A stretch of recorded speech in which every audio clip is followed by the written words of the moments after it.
जो आपको मिलेगा ये हेजकेल की पुस्तक उसका 37 अध्याय और पहले पद से।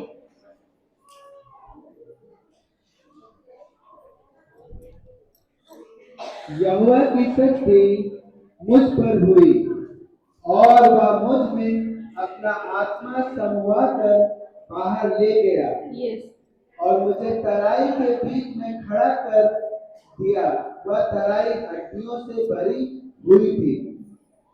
परमेश्वर का आत्मा यहाँ पर मनुष्य के ऊपर उतरा और उसे वह सूखी हड्डियों की तराई के बीच में ले गया और उसे चारों ओर घुमाया और बीच में खड़ा कर दिया।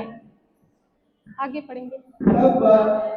तब उसने मुझे उसके चारों ओर घुमाया और तराई की तह पर बहुत सी हड्डियां थी और वे बहुत सूखी थी। तब उसने मुझसे पूछा, हे मनुष्य की संतान, क्या ये हड्डियां जी सकती हैं? मैंने कहा, हे परमेश्वर यहोवा, तू ही जानता है। हालेलुया। परमेश्वर जो मनुष्य था उसे उस तराई के बीच में ले गया और उसे खड़ा किया और वहाँ बहुत सी सूखी हुई हड्डियां थी। वह हड्डियां बहुत ज्यादा सूखी हुई थी। हालेलुया। और फिर परमेश्वर ने कहा कि मनुष्य से कहा कि क्या ये हड्डियां जी सकती हैं? हालेलुया। तब उसने मुझसे कहा, इन हड्डियों से भविष्यवाणी करके कह, हे सूखी हड्डियों, यहोवा का वचन सुनो। परमेश्वर यहोवा तुम हड्डियों से यूं कहता है, देखो मैं आप तुम में सांस समाऊंगा और तुम जी उठोगी।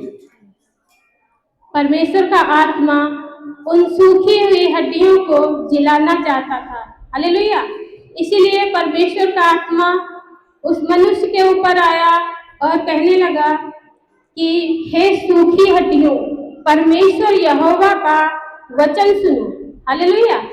क्योंकि वचन जीवित है और वो सूखी हड्डियों में भी जान डाल सकता है। हालेलुया। आगे पढ़िए। मैं तुम्हारी नसें उपजा कर मांस चढ़ाऊंगा और तुमको चमड़े से ढांपूंगा और तुम में सांस समाऊंगा और तुम जी जाओगी और तुम जान लोगी कि मैं यहोवा हूँ। वो जो सूखी हड्डियां थी वो परमेश्वर के वचन से जी जाएंगी और वो जान लेगी कि मैं ही यहोवा हूँ। हालेलुया। परमेश्वर आज हम सबसे बात करना चाहता है। कभी हमारा जीवन भी इन सूखी हड्डियों की तराई की जैसा था। हालेलुया। और तब परमेश्वर का आत्मा हम सबको ढूंढता था। वो उसने हमें अपने पास बुलाया और अपना वचन हमें सुनने को दिया। और जब हमने उसका वचन सुना तो हम क्या हुए? जी गए। क्योंकि हम तरह तरह के पापों में मरे हुए थे। हालेलुया। और तरह तरह की परेशानियों में हम लोग फंसे हुए थे। तब परमेश्वर का वचन जो हमारे जब हम यहाँ आए तो हमने सुना और हम क्या हुए? हमारे अंदर जो है जीवन आ गया। जब हम वचनों को सुनते हैं तो हमारा पाप जो होता है धीरे धीरे छूट जाता है। हालेलुया। और हमें जीवन मिलता है। हालेलुया। क्योंकि यीशु ने कहा जीवन और मार्ग सत्य जीवन मैं ही हूँ। हालेलुया। आगे पढ़िए। इस आज्ञा के अनुसार मैं भविष्यवाणी करने लगा और मैं भविष्यवाणी कर ही रहा था कि एक आहट आई और भूडोल हुआ और वे हड्डियां इकट्ठी होकर हड्डी से हड्डी जुड़ गई। मैं देखता रह गया कि उनमें नसें उत्पन्न हुई और मांस चढ़ा और वे ऊपर चमड़े से ढक गई, परंतु उनमें सांस कुछ न थी। तब उसने मुझसे कहा, हे मनुष्य की संतान, सांस से भविष्यवाणी कर और सांस से भविष्यवाणी करके कह, हे सांस, परमेश्वर यहोवा यूं कहता है, चारों दिशाओं से आकर इन घात किए हुओं में समा जा कि ये जी उठे। परमेश्वर ने कहा कि इन हड्डियों से भविष्यवाणी कर और मैं इनमें मांस चढ़ाऊंगा, नसें उपजाऊंगा। हालेलुया। परमेश्वर ने वैसा ही किया। हालेलुया। आगे पढ़ेंगे। उसकी इस आज्ञा के अनुसार मैंने भविष्यवाणी की, तब सांस उनमें आ गई और वे जीकर अपने अपने पांवों के बल खड़े हो गए और एक बहुत बड़ी सेना हो गई। तब उसमें सांस आ गई और वो अपने अपने पांवों के बल खड़े हो गए और वो बहुत बड़ी सेना बन गई। हालेलुया। और वो सेना हम सब है। हालेलुया। जो तरह तरह की चीजों में हम मरे हुए थे, सूखे हुए थे, हमारे अंदर कोई आशा नहीं थी कि हम सब प्रभु के पास जाएंगे और हम सब जी जाएंगे। हालेलुया। हम सब सोच रहे थे कि हम अपनी अपनी परेशानियों से कैसे निकले। हालेलुया। लेकिन परमेश्वर का वचन आज हमसे कहता है कि तुम इन सूखी हड्डियों से भविष्यवाणी करो, यानी अपनी अपनी बीमारियों से कहो, भविष्यवाणी करो कि ये बीमारियां चली जाए। हालेलुया। हमारे कहने से, क्योंकि परमेश्वर ने हमें सामर्थ्य दी है।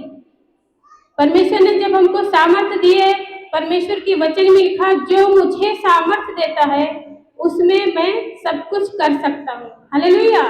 और परमेश्वर यहाँ दिखाता है कि उसने मनुष्य को सामर्थ्य दी और उसने कहा सूखी हड्डियों पर मांस चढ़ जाए और मांस चढ़ गया, नसें उपज जाए, नसें हो गई। हालेलुया। और उनमें सांस ना थी, तब भी परमेश्वर ने कहा, हे मनुष्य की संतान, इनसे कहो कि इसमें सांस हो जाए, और सांस हो गई उसके कहने से। हालेलुया। क्योंकि परमेश्वर ने इस सृष्टि की रचना सब कुछ बोल कर की थी। हालेलुया। और उसने हमें सामर्थ्य दी है कि हम बीमारियों से कहें कि ये बीमारियां निकल जाएं, और वो बीमारियां निकल जाएंगी। हालेलुया। और हम देखते हैं एक जगह पर, जैसे कि उत्पत्ति 18 और अब्राहम और सारा के बारे में लिखते हैं। हालेलुया। 10वें पद।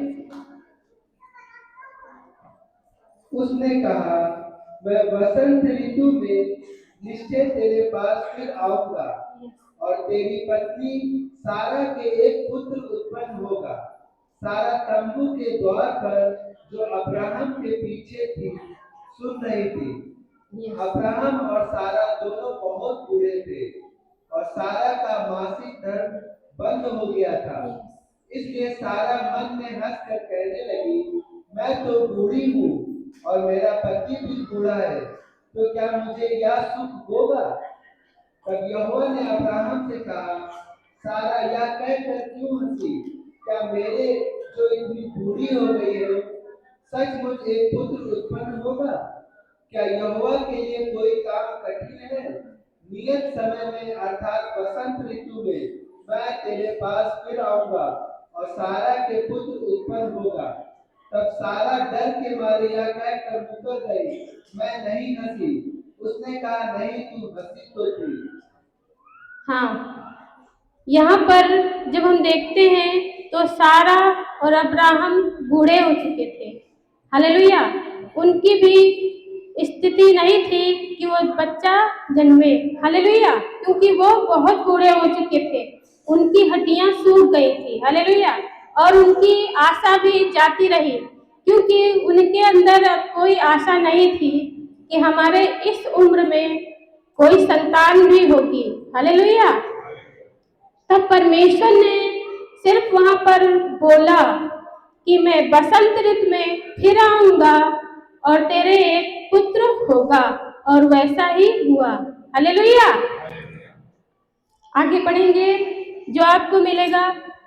हम लाजर के बारे में देखते हैं, यूहन्ना 11 अध्याय और उसका 40 पद। यीशु ने उससे कहा, क्या मैंने तुझसे नहीं कहा था कि यदि तू विश्वास करेगी तो परमेश्वर की महिमा को देखेगी। हालेलुया। यहाँ पर हम लाजर के बारे में देखते हैं, तो लाजर मर चुका था, वह 4 दिन से कब्र में था। हालेलुया। वहाँ पर उसकी बहनों ने भी आशा खो दी थी कि अब हमारा भाई लाजर भी कभी जीवित होगा। हालेलुया। तब यीशु वहाँ पर आए और कहने लगे कि पत्थर हटाओ, और सबने पत्थर हटाया। फिर वहाँ पर भी सिर्फ यीशु ने क्या किया, वचन बोला और कहा, हे लाजर बाहर निकल आ, और लाजर बाहर निकल आया। हालेलुया। इसी तरह हम भी हैं। हालेलुया। जब हम सब परेशानियों में होते हैं, कभी कभी ऐसी परेशानी हमारे ऊपर आ जाती है, हम सब बहुत ज़्यादा परेशान हो जाते हैं। हम सोचते हैं हम कैसे इन परेशानियों से निकले। कभी कभी डॉक्टर लोग भी परेशान हो जाते हैं, वो भी अपने हाथ खड़े कर देते हैं कि आई एम सॉरी, मैं कुछ नहीं कर सकता, लेकिन तुम प्रार्थना करो। वो भी प्रार्थना करने के लिए बोलते हैं। हालेलुया। तब हम सब प्रार्थना करते हैं और भाभी जी से भी प्रार्थना करवाते हैं, और उन अद्भुत कामों को हम देखने पाते हैं। हालेलुया। क्योंकि हम परमेश्वर को विश्वास करते हैं। परमेश्वर हमारा कहता है, यदि तू विश्वास करेगी तो परमेश्वर की महिमा देखेगी। हमें करना क्या है कि विश्वास करना है। हालेलुया। कि हमारा परमेश्वर बहुत ही महान और सामर्थी है, वो मुर्दों में भी जान डाल सकता है। हालेलुया। परेशानी चाहे कितनी भी बड़ी क्यों ना हो, हमें हार नहीं माननी है। हालेलुया। जब भाभी जी प्रार्थना करती हैं, हमें विश्वास करना है कि वह काम हो चुका है। हालेलुया। क्योंकि परमेश्वर ने हमें चंगाई दे दी है। हालेलुया। क्योंकि उसके कोड़े खाने से हम चंगे हो चुके हैं। हमेशा क्या करना है, बोलना है। हालेलुया। जैसे प्रभु यीशु मसीह बोलता है, हमें कहना है कि हम यीशु के कोड़े खाने से चंगे हो चुके हैं, हमारे कामों में आशीष आ चुकी है, हमें बरकतें मिल चुकी हैं। हालेलुया। हम परमेश्वर के पुत्र और पुत्री हैं। हालेलुया। आगे हम देखते हैं निर्गमन की पुस्तक और 14 अध्याय उसके 16 पद में। और तू अपनी लाठी उठाकर अपना हाथ समुद्र के ऊपर बढ़ा, और वह 2 भाग हो जाएगा। तब इस्राएली समुद्र के बीच होकर स्थल ही स्थल पर चले जाएंगे। हाँ, यस। और सुन, मैं आप मिस्रियों के मन को कठोर करता हूँ, और वे वहां भी उनका पीछा करेंगे। तब फिरौन और उसकी सारी सेना और रथों और सवारों के विनाश के द्वारा मेरी महिमा होगी। परमेश्वर ने वहां पर भी बहुत कठिन परिस्थितियां थी। जब परमेश्वर यहोवा ने मूसा को आज्ञा दी थी कि तुम इस्राएलियों को मिस्र देश से छुड़ा के लेके आओ। हालेलुया। वहां पर लाल समुद्र आ जाता है, तो वो सोचते हैं अब क्या होगा। मिस्री लोग उनके पीछे पड़े हुए थे मारने के लिए। हालेलुया। तब वहां पर भी परमेश्वर ने मूसा से बात की और कहा, अपनी लाठी उठा और समुद्र की ओर हाथ बढ़ा, और समुद्र 2 भाग हो जाएगा। और वैसा ही हुआ। हालेलुया। और सब इस्राएली लोग बच गए, और जो वो मिस्री लोग थे वो पीछे पड़े थे, वो घोड़ों और रथों समेत उसी में डूब गए। हालेलुया। हमारा परमेश्वर इतना महान है कि वो लाल समुद्र के भी 2 भाग कर सकता है। हालेलुया। वो कुछ भी कर सकता है, उसके लिए कुछ असंभव नहीं है। हालेलुया।